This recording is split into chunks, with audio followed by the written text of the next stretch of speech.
నేను ఈరోజు మీకు మన ఛానల్లో సంక్రాంతి స్పెషల్ పిండి వంటలు స్టార్ట్ చేశానండి నేను. కాబట్టి ఏం చేశానో చూపించబోతున్నాను. ఏంటో కాదండి, కదకదలాడే కారం బూందీ చేశానండి నేను ఈరోజు మీకోసం. చాలా టేస్టీగా ఉంటుంది ఇది. నేను చేసినట్టుగా ఈ కొలతలతో కనుక మీరు చేసుకున్నట్లయితే కనుక కారం బూందీ స్వీట్ షాప్లో మనం కొనుక్కొని తీసుకొచ్చినటువంటి కారం బూందీలా ఉంటుంది. చాలా అంటే చాలా టేస్టీగా ఉంటుంది, సూపర్గా ఉంటుంది. కాబట్టి మీరు కూడా దీన్ని ట్రై చేయండి. అసలు ఈ సంక్రాంతిని మీరు ఈ కారం బూందీతో ఎంజాయ్ చేస్తారు, అంత బాగుంటుంది ఈ కారం బూందీ. ఓకేనా? అలా అయితే మన ఈ కారం బూందీ ఎలా మేక్ చేయాలో మనం చూసేద్దాం.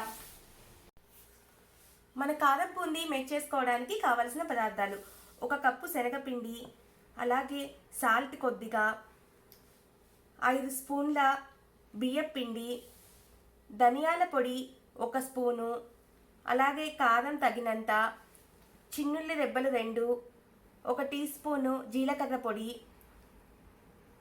1 teaspoon baking soda, 1 teaspoon పసుపు, అలాగే కొన్ని వేరుశనగ గుళ్ళు, పల్లీలను కూడా అంటారు కదండి, వాటిని మనకి ఇష్టాన్ని బట్టి తీసుకోవాలి. ఎక్కువగా తినేవాళ్ళు కొంచెం ఎక్కువగా యాడ్ చేసుకోవచ్చు, తక్కువగా తినేవాళ్ళు తక్కువగా యాడ్ చేసుకోవచ్చు. అలాగే కరివేపాకు కొద్దిగా, జీడిపప్పు పలుకులు కొన్ని. ఇవేనండి మన కారం బూందీ మేక్ చేసుకోవడానికి కావలసిన పదార్థాలు. మన కారం బూందీ మేక్ చేసుకోవడానికి ముందుగా ఒక బౌల్ తీసుకొని అందులోకి మనం తీసుకున్నటువంటి శనగపిండిని యాడ్ చేసుకోవాలి. అలాగే ఇందులోకి మనం తీసుకున్నటువంటి వరిపిండిని కూడా యాడ్ చేసుకోవాలి, అంటే బియ్యం పిండి అండి, దీన్ని యాడ్ చేసుకోవాలి. ఇందులోకి మనం తీసుకున్నటువంటి పసుపు రంగు కోసం అండి, అలాగే సోడా ఉప్పు కొంచెం. దీన్ని మనం విస్కర్తో ఒకసారి ఇలా కలుపుకోవాలి. ఇందులో మనం వాటర్ని యాడ్ చేసుకుంటూ పిండిని కాస్త వదులయ్యేలాగా కలుపుకోవాలండి. బూందీ మేక్ చేసుకోవడానికి ఫ్లోర్ కలుపుకోవడం మెయిన్ ఇంపార్టెంట్ అండి. దీన్ని మరి గట్టిగా కలుపుకోకూడదు, అలాగని బాగా పలసగాను కలుపుకోకూడదు.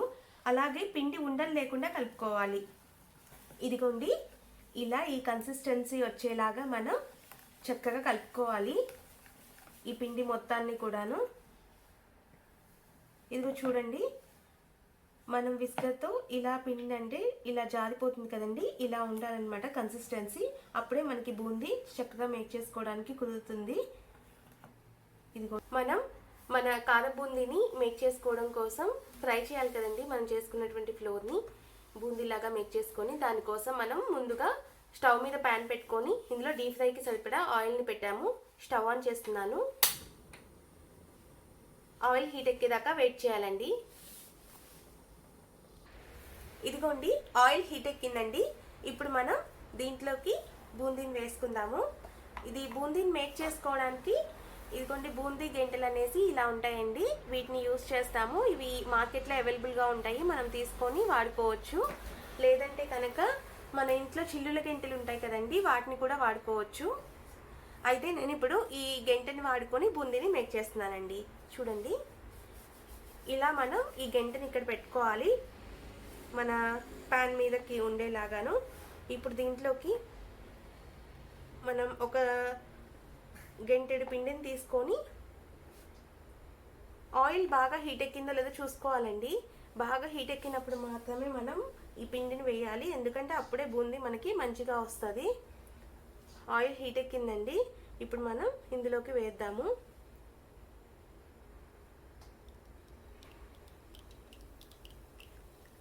ఇలా వేసి దీన్ని ఇలా అనాలండి.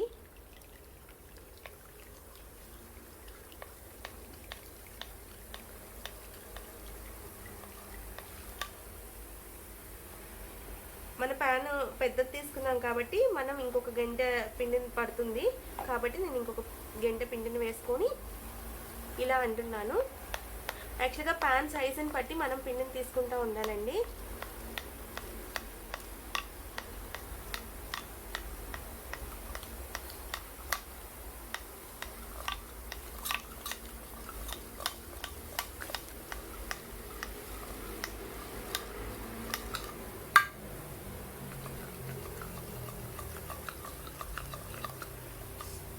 ఇదిగోండి, ఇలా బూందీ వేసేసుకున్నాను.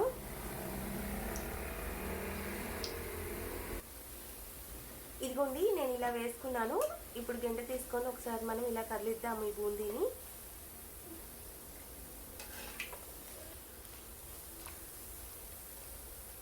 బాగా ఫ్రై అయ్యేదాకా మనం ఫ్రై చేసుకోవాలండి వీటిని. ఇదిగోండి మధ్యలో మనం ఇలా కలుపుకుంటా వేడి మీద జస్ట్ అలా ఫ్రై చేసుకుందామండి. వీటిని కొంచెం brown colour golden brown colour వచ్చేదాకా మనం దీన్ని ఫ్రై చేద్దాము. ఇదిగోండి ఇలా మనం ఈ కలర్ వచ్చేదాకా ఈ బూందీని వేయించుకున్నాము. ఇప్పుడు మనం దీన్ని గిన్నెలోకి ట్రాన్స్ఫర్ చేసుకున్నాము. ఆయిల్లో వేరుశనగ గుళ్ళను వేసుకొని వేయించుకొని తీసేసుకోవాలండి. అలాగే జీడిపప్పు పలుకుల్ని కూడా ఆయిల్లో వేసుకొని బాగా మాడిపోకుండా కొద్దిగా కలర్ రాగానే వెంటనే తీసేసుకోవాలి. అలాగే కరివేపాకును కూడా వేసుకొని ఆయిల్లో ఫ్రై చేసుకొని తీసేసుకొని బూందీలో వేసుకోవాలి. ఇదిగోండి మనం బూందీని ఫ్రై చేసేసుకున్నాము. అలాగే దాంట్లోకి జీడిపప్పుల్ని అలాగే ఇవిగోండి పల్లీల్ని కరివేపాకును కూడా ఫ్రై చేసి ఇందులో వేసుకున్నాము.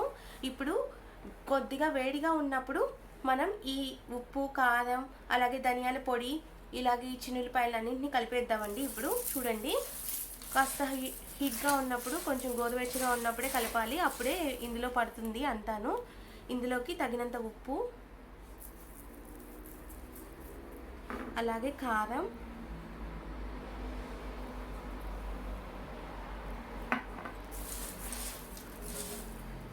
అలాగే మనం తీసుకున్నటువంటి ధనియాల పొడి,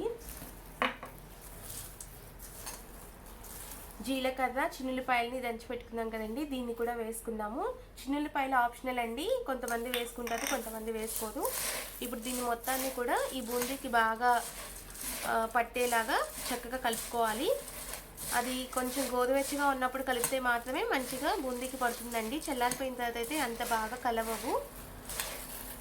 దీన్ని మనం ఒక బౌల్లోకి ట్రాన్స్ఫర్ చేసుకుందామండి. ఇదిగోండి మన కారపూస రెడీ అయిపోయింది. చూడండి చాలా బాగుంది కదండి, చాలా కలర్ఫుల్గా ఉంది కదా.